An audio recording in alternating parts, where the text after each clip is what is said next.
Hi, everyone. Blessings in the name of the Lord. It's Mary here, and I have something quick to share with you today. I pray that this blesses and strengthens and encourages you in the name of Jesus. What I have been hearing is that your hope will not be cut off. Proverbs 23:18 states, "Surely there is a future, and your hope will not be cut off." And the word for hope here comes from the Hebrew word tikvah. And the literal meaning of tikvah is a cord. It's a cord. So we can think of hope as a cord that is tying us to our future. It connects us to our future and it will not be cut off. It's like a cord that's wrapped around our waist and attaches us to our future, and we draw closer and closer until we reach it face to face. And the Lord is saying that your hope will not be cut off. Your hope will not be cut off. And a good way to illustrate this, I love my practical examples, is if you've ever been rock climbing, you will relate to this.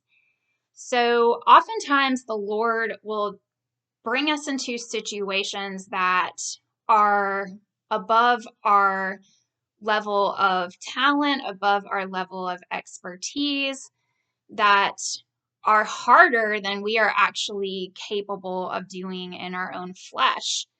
That He may bring us into situations that are riskier than we would like to place ourselves in. He may bring us into situations where the stakes are higher than we would like for them to be, because that's what faith is. Faith is going above and beyond ourselves out of the belief that God can do greater than we can do on our own. And I'll give you the example of one time. So I'm not an experienced rock climber. And I had been to the climbing wall a few times when I got invited to climb with some people who had a lot more experience in rock climbing than I did. So I was a little hesitant to say yes, but I did agree to go. And just to actually get to the spot where we were climbing was a significant hike. And it took, shimmying down a rock face, holding onto a rope and just leaning completely backwards and being horizontal and shimmying down this rock and like climbing these narrow trails that went through the woods. By the time I got there, I was like, all right, are we ready to go home? But it was like, no, our climb is just starting now. So the climb was like, it was a narrow ledge on a mountain.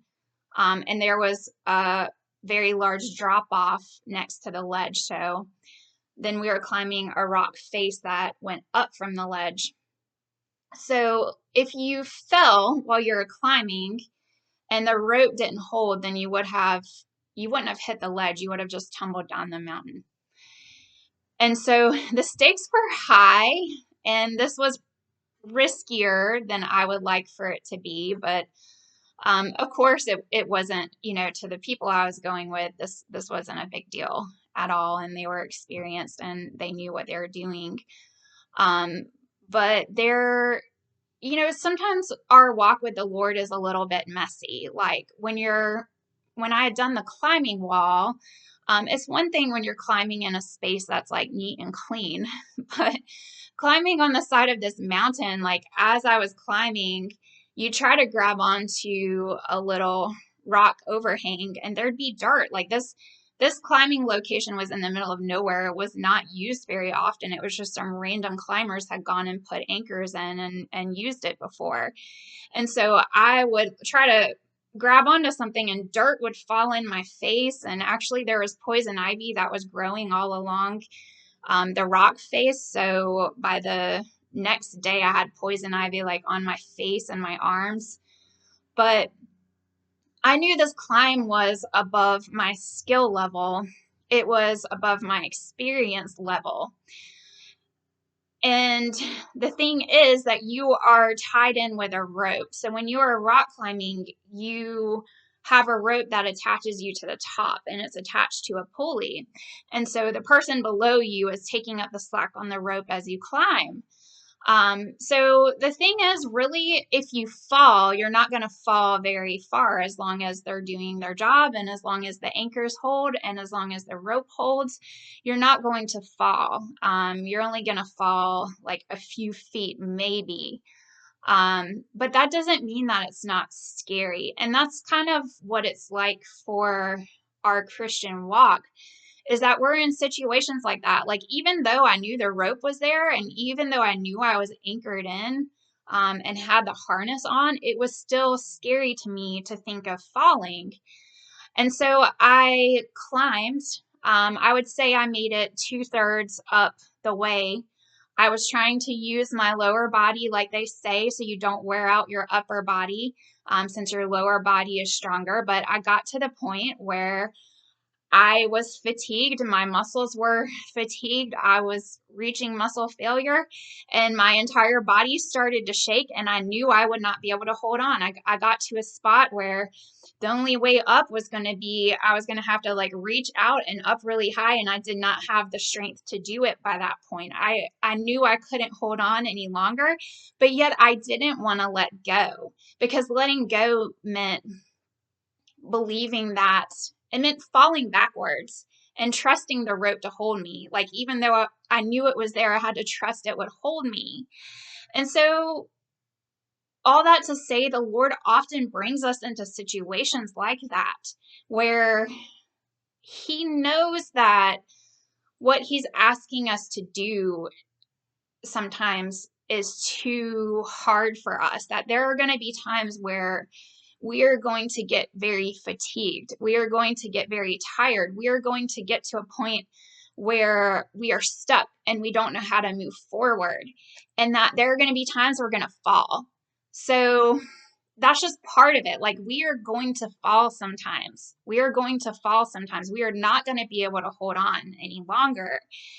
And so I did. I sat there for like several minutes, and I yelled out, like, I'm going to fall, I'm going to fall. And they were telling me, like, just let go. It's fine. We got you. Let go. But I still held on until the very end. And then, of course, once I let go, like, the rope held me. I was fine. I could just shake out my arms. I could relax a little bit until I recovered my strength. And then once I had that little rest and could kind of take a break, I was able to get back to it, and now I had the strength to make it the rest of the way. And so the Lord wanted you to know that your hope will not be cut off, that there is a cord, there's a rope that is tying you to your future, and it's going to hold. It's not going to be cut. It's not going to be severed until you reach your future face to face.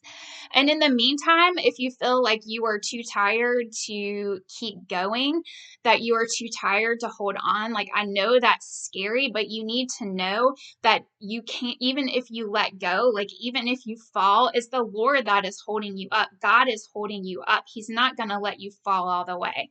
It may be scary, and it may feel like if you can't hold on any longer, you may be afraid that you're just going to like fall to your death.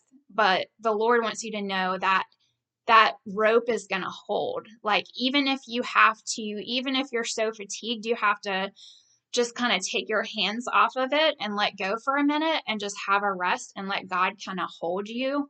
That's fine. That is fine. That's totally fine. Sometimes we need to do that and just regroup, shake ourselves off, shake it out, and just get back to it. So that's what I felt the Lord wanted me to share with you today. And I look forward to seeing you in the next video. Thanks for watching. God bless you. Bye.